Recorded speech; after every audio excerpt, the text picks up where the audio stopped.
Hi and welcome to the IDEMS podcast. My name's Lucie Hazelgrove-Planell. I'm a social impact scientist and anthropologist, and I'm here today with David Stern, one of the founding directors of IDEMS. Hi, Lucy. We're discussing these sorts of trainings that have been happening with our team in West Africa recently. Yeah, so I've been really pleased to see how the team has been developing, and I've been equally pleased to see how the researchers we support in West Africa have been making the most of our locally based team and in requesting trainings for their own teams, for their own students.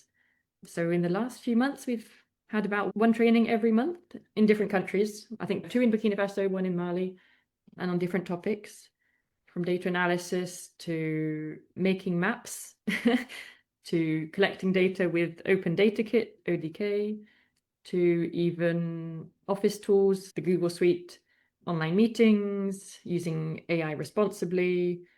So all sorts of different topics. And there's been a lot of new advancements like that within our team, which has been really interesting to see. Our role as research methods support has always been to not just say what the support should be, but to respond to the requests from partners. And as you mentioned, the 2 in Mali, I think, are interesting because they were quite different. There was the first one was an institution level on data, and that was really our wheelhouse, if you want. But it was something where it was quite a big deal because the organization who requested it has a lot of data and are involved in a lot of different projects. So as well as supporting the projects that are part of the Global Collaboration for Resilient Food Systems, it was also about supporting the institution as a whole. So it's a big NGO, so they had lots of data, and it's not necessarily complicated data, but it's just in large quantities, and a lot of their staff don't have the experience or expertise to know what to do with the data. All data is complicated. There are always complications. And so this is one where we actually brought the sort of most senior member of our local team came from Niger to Mali to support the Mali team on that. Because also the Mali team are very junior. Yes. They are the youngest members of the team. Yeah, they have been with us for the least time, whereas our more experienced members have been with us now for a couple of years. But the second training they did on their own, the one which was much more on the office skills and on the responsible use of AI, we created digital resources. We shared them. All of these trainings have had Moodle sites associated to them, which the team have also been helping develop themselves, which is really exciting.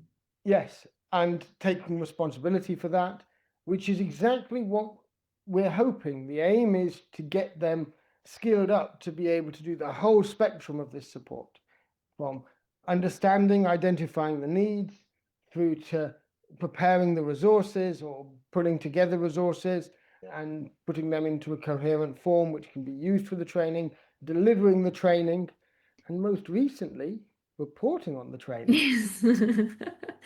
Yeah. So initially, I think a few years back, we were very much developing the team at the same time. And so the main emphasis was just on actually giving trainings.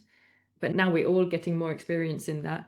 It's becoming really important to know how to write up and share this information, both in terms of, I think, the team's own reflections of how the workshop went, but also sharing that information not only with ourselves who weren't there, but with other members of this community of practice that is the Collaboration for Resilient Food Systems, to reflect on, how people are learning, what difficulties, what challenges people are having, whether it's with data analysis concepts, whether it's just with office tools. So I think these reports have a lot of learning potential.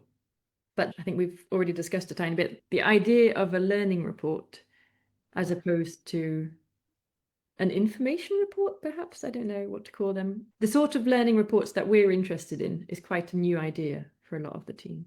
And this sort of self-critical reflection, but this ability to be really not just saying what was done and saying it was done. That's not what's important. What's important is what we learn from what was done.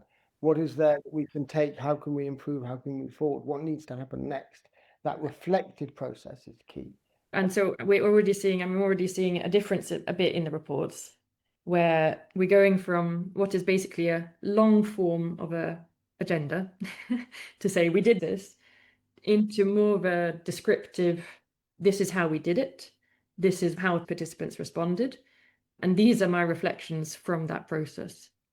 Brilliant. Huge credit to you for actually putting the structures in place to help take the team remotely on this journey. This is not easy working conditions. It's a very interesting learning process for myself too.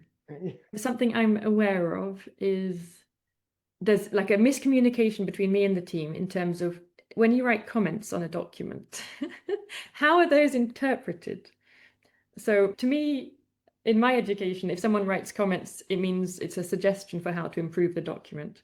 I don't necessarily need someone to tell me, this is how you need to improve the document, and then explain what they need to do. So when I write questions next to the document, often I get a reply in the comments and no other action. So I then need to be clear, okay, so that's good to know.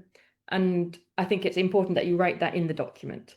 There needs to be that added step, or I need to now formulate how to write comments so that it is understood that this is a direct suggestion for how the report can be improved. But these are soft skills which some of us take for granted. Exactly. To me, it just seems obvious, but clearly it isn't. And so I think I need to also change in how I communicate so that it is clearer. And there's elements of give and take on this. There's also that patience of being able to sort of recognize that if that's how it's interpreted now, once these iterations happen, the progress is seen. And I think one of the things which I'm finding so exciting about the way the team is growing is just how appreciated they are in these events. Exactly. This is what's so exciting to see, that the researchers are aware, the other researchers are aware that the team is a resource, that they can be present, they can give effective trainings, they can support them where they don't have the capacity in terms of literal time often to support their own students. The researchers we work with are aware that their students don't have all of the capacities, they don't have all of the skills that they need for their own research, but they themselves don't have the time to give those trainings. Yeah, and this is where there are elements that we're able to bring in where in many of these trainings, researchers have been present. And that balance of being able to have components where you're taking the local students from where they're starting, but also having components which the researchers are finding useful. And that balancing between those two has been great to see how well that's been navigated in a number of cases. That especially happened in one of the trainings in Burkina Faso, I think. That's right. And basically, there is my understanding. What was really great about that workshop was that the researchers who organized it were then present. And they really felt that they gained from it as well. And that was actually one of the ones which the most work went in to prepare. But it worked really well. Can I correct you there? The most work on your side. I think the training that Yusuf gave last week, the three of the team, they were full-time all week, creating the guides, revising the guides, improving them. Okay, so I'm really glad you've corrected me, because that didn't happen in advance of the one that we did together. But that was again part of their learning, that when I got involved and it was just before the deadline and really got stuck into doing this, they saw that that was needed. And so it's really great to hear that now actually they have the capacity to recognize what they need to do to prepare. So really good to hear that that's changed. And you're right, I was not involved at all, not really seeing that happening, which is great. And just to confirm, because last week was the preparation, this week was when that was given. And that particular workshop, this was where we included elements of GIS and using QGIS to be able to build maps. Which most students need to know how to do, because you always have, especially in agroecology, you always need to say where your field site is, where it is in the whole world you're working, basically. Exactly. And being able to produce a nice map, even if it's just a simple map showing the sites, is so important. And this is something which we didn't have prepared resources on this in the same way that we did for some of the other topics. And so to hear that they were able to now take that on, they've been involved in these things before, so they had some of the skills. And there are resources out there that they were able to put in and use, but still that ability even just 6 months ago, I think our team would have struggled with that much more than they are now. Definitely. Even the form that the guides are taking, you can see that they're taking inspiration from our Instat guides that has been produced a lot by the INADEMS team, I think. Yeah, the team in Kenya, we've had some episodes with Zach, who leads the INADEMS team. And so that backwards and forwards now between East Africa and West Africa, and the inspiration going one way and the other, is really nice to see. Yeah. I wish we could get them to interact more. That's still something which is on my agenda, to actually figure out how we can get more visits or more collaboration to happen between the East Africa and West Africa team. Through the mentoring scheme, we tried to do it gently through the mentoring scheme, but I think it is hard. Some other people are very busy at the moment, so it's just hard in terms of schedules. But the mentoring scheme has been extremely successful at creating some of those links. And it's been great to see those connections building. It's not the same as a face-to-face visit, and actually something combined to work on together. That's really where it would be great to get to. Coming back to the courses, I felt like I had a point about the difference of what happened and how it's been evolving. Oh yeah, that's it. The team is now getting much more experience in terms of creating the resources. Yep. In terms of managing the eCampus, sort of Moodle site, as well as in creating, so we often have guides for people to help navigate, and just as resources for people to go back to after the course has officially finished.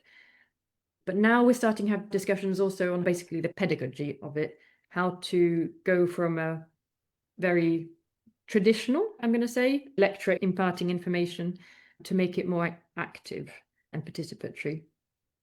So we're starting off with how to do the introductions in a more participatory way, because we've had discussions about how to include activities in the trainings, but I think the team isn't yet confident enough to actually lead activities in an as engaging way as I would like them to.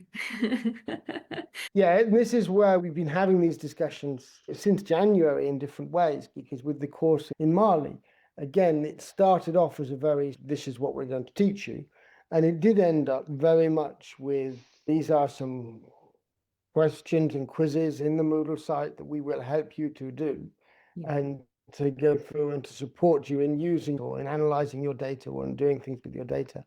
That shift, as you say, is one which takes time. And it's great to see that it is something that on a pedagogical level people are engaging with.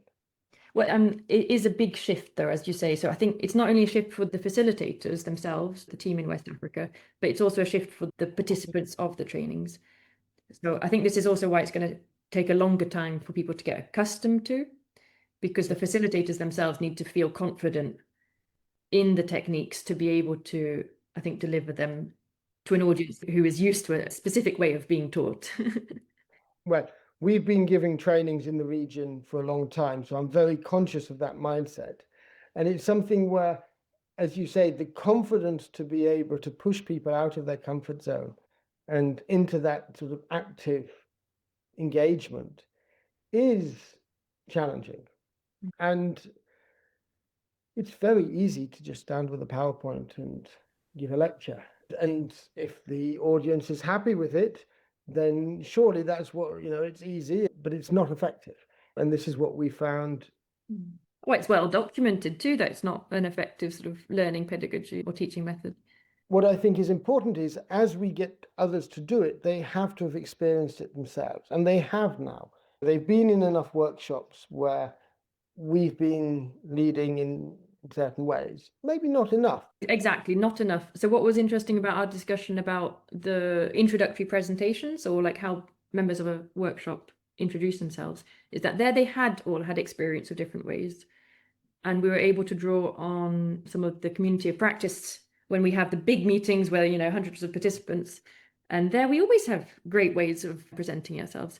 Batameka, one of the regional leads, the way that he introduces each person individually, it communicates so much more than if each person individually presents themselves. And some of the team were able to remember last year in 2024, where people, broke up into different age groups and were able to talk between themselves and then share what each age group brings to the community of practice. And so as a team, we were able to discuss different presentation techniques for different types of workshops, whether, what your aims are and whether the people know each other already.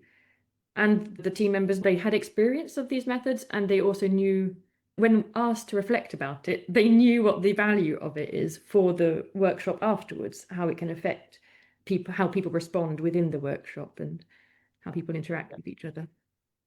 Part of the process we're trying to go through is experiential learning. So once they've had some of these experiences, being able to translate them into when they're in that position of leading a workshop. Being able to reflect on their experiences and see the value of it before they translate it. Yeah, brilliant. This is great. I would like to come back to this sequence of workshops and the fact that the demand is coming from the partners on the ground for this. There's always been a demand for support, but we've never had the manpower to actually offer this support, as you said, to the project students, to the institution students, to the partners. It's really interesting to think, how might we take this forward? Because the demands as they're coming in now they're really interesting. Yeah.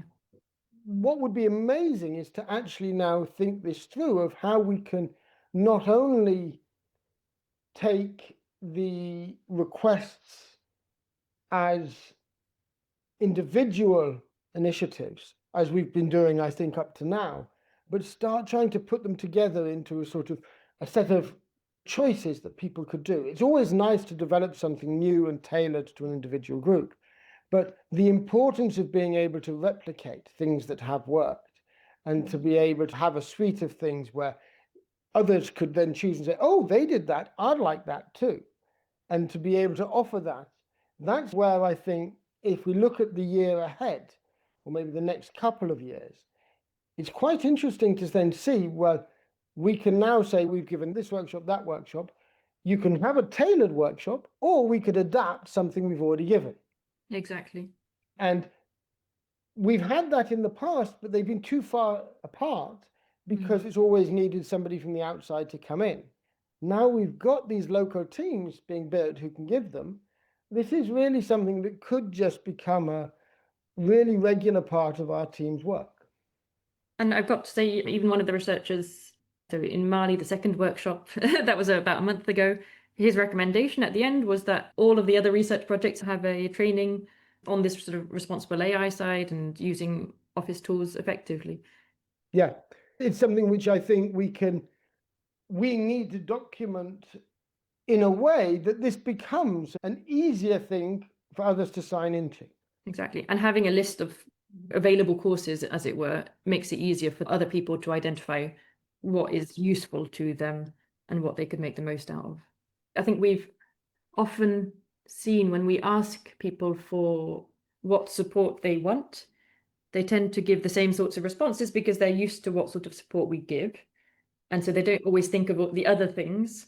Yeah, so having this sort of set of things which are now there, which could be available. And being open to developing new ones and adapting, obviously, the existing ones. And so maybe the thing to finish with is to sort of reflect on, this has been a long time coming in different ways. We're very privileged to have the role we have as part of this bigger program, and being able to get to this point where I guess there's been three major steps which are worth mentioning, which have required the longevity. First, there were a number of years where we were engaging directly with the projects to understand the needs, giving trainings ourselves. I went in regularly once a year for 5-6 years to give a training. And in each training, there was something different we did. ODK was one, data visualizations. We did things related to QGIS and GIS in general. So having those experiences of supporting in that context was one thing. Then having the opportunity to recruit and build the capacity of local counterparts and being able to sort of build them up and take them on, that's taken a few years. And then now getting to the stage where they can be playing that direct role on certain topics and taking over, and we've got the experience from our interactions that we can build on in many cases, and then we're able to support them remotely to build courses which they can then deliver, but they can now deliver to a slightly different audience than we could reach otherwise.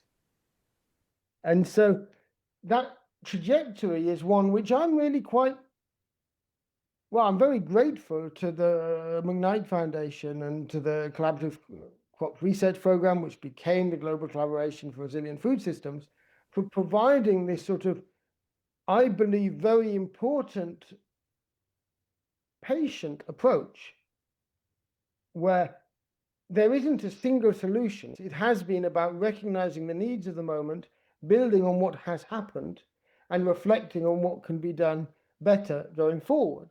And that ties in with the approach that you're now building into the team, that we're not seeing these as one-off. We are seeing these as building this reflection, because we're asking ourselves, how are we going to iteratively build with that patience of doing so? And it's one of the only projects where we have the continuity to take that patient approach. And I think that's worth reflecting on, that in so many other places, you're supposed to come in with the solution when it's not clear who's ready for what solution and who's providing the solution, as opposed to these iterative approaches where you're able to build capacity, understanding, and I think suitability is a key thing. I'm not saying that the trainings I was giving when I started weren't effective, but there were certain cases where they were not. I reflected afterwards, not much of the audience was ready to learn to program in R. As an example, they wanted open source software, they wanted something which was freely available, so the obvious solution was to go in and try and teach them R. And on reflection, that was not the right approach. And we are now better at offering these things where there can be people in the audience who have those skills and who would learn to do something in R, but there are other routes available to people for whom that isn't the right choice. And so actually, in general, this idea of being software agnostic in everything we do is really critical. I think you also need to take credit, though, for the idea and drive to see support as a locally based support, as opposed to an international, occasional support. Yeah, thank you. I have to recognize that COVID was part of that push. Before COVID, I wanted to build that local support, but we didn't have the leeway, I think, to put as much emphasis on the local support. COVID then enabled us to prioritize it because we couldn't go in. And so the only way to connect was to have local. And I think that reflection or that observation that came from that adaptation of seeing that importance of the local then means that we have been able to continue to prioritize it. And that's something which I think is opportunistic, reading the room, so to speak, and not the room or the situation as it unfolded, but actually being able to recognize, and it's not been easy to build the local team in different ways. You've done an amazing job. There's no way I could have done this. It takes time and patience. It takes time, patience, it takes a team. It takes good candidates as well. Yeah, exactly. Yeah. And so I think this is something where what we are now seeing is that there is also a big difference between having a team and a sense of a growing team and having individuals. Yeah. A few individuals is one thing, but they actually have an identity of their own, and that they're now building up their capacity and they're able to engage in a different way, and they're pushing each other in ways where they're now thinking, how do we build the next generation? And so that responsibility is now passing on in ways which I hope is going to lead to momentum in all sorts of exciting ways. So let's watch this space over the next couple of years. Yes, absolutely. There's exciting things to come. Yeah. And thank you again for all your leadership of that process, because it's been great. With pleasure. Thanks, David.